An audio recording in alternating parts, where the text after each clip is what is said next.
also maintaining that community? Very good question. And you know, I wish I could bring up all my babies so they could answer this question. But then the stage would be crazy, right?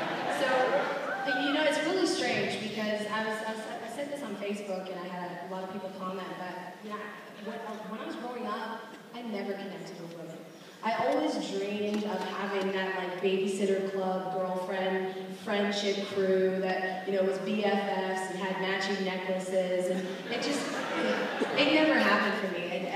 I was bullied in school, I was overweight, I was insecure, and so I realized now, you know, looking back, perspective, it's a crazy thing, right? Looking back, I see that this was all me. You know, and when I look at the women that we've rallied together, I look at the women in this room right now, there's something different about them.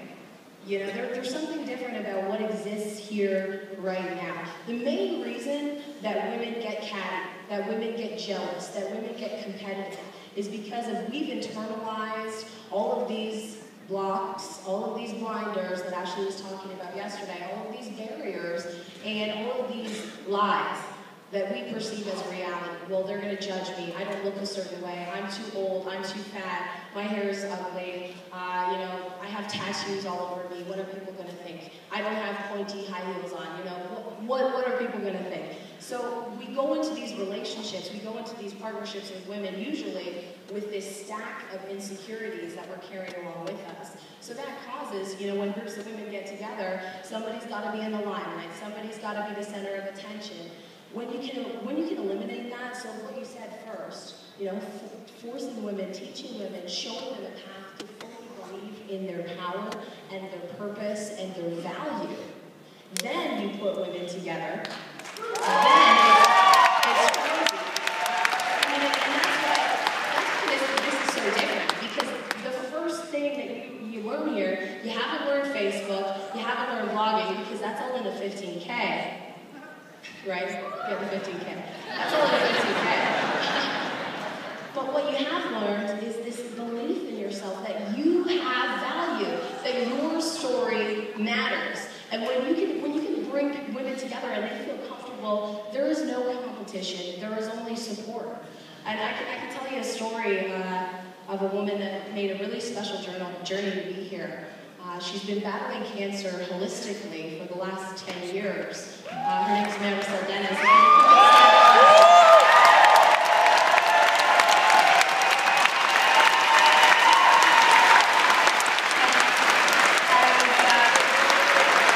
So about 3 days before Marisol came out here, and her doctor said she has to go on this protocol. She's not allowed to eat for 48 days. And she's on this very strict juicing, shakes, and she put a post in our group, and she said, you know, this is what I have to do. I don't know, the doctor doesn't want me to come. He says it's not feasible. It's, I'm going to be in a room all day with no food, no juicer. And instantly, I think there was about 20 women that just rallied around her. We had a juicer ready for her when she got here. We had, cutting board. She was here.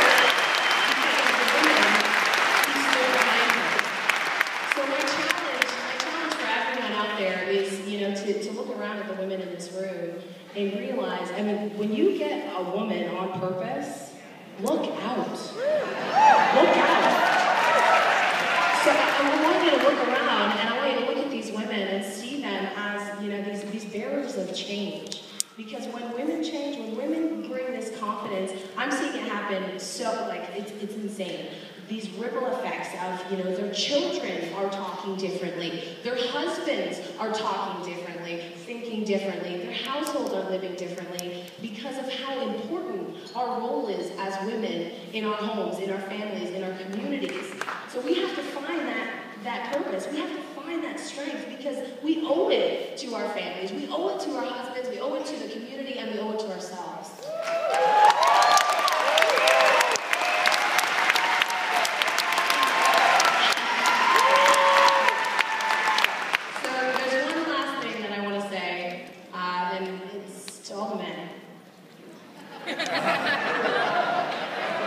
First of all, I love you too. Because I had a man come up to me yesterday, he said, I just wish you loved the men as much as you love the women.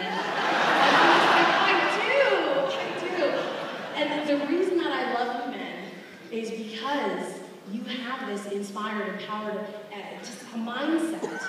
And I'm seeing these women that are coming up, and there's no jealousy, there's no negativity. All of these men that are rallying around the women.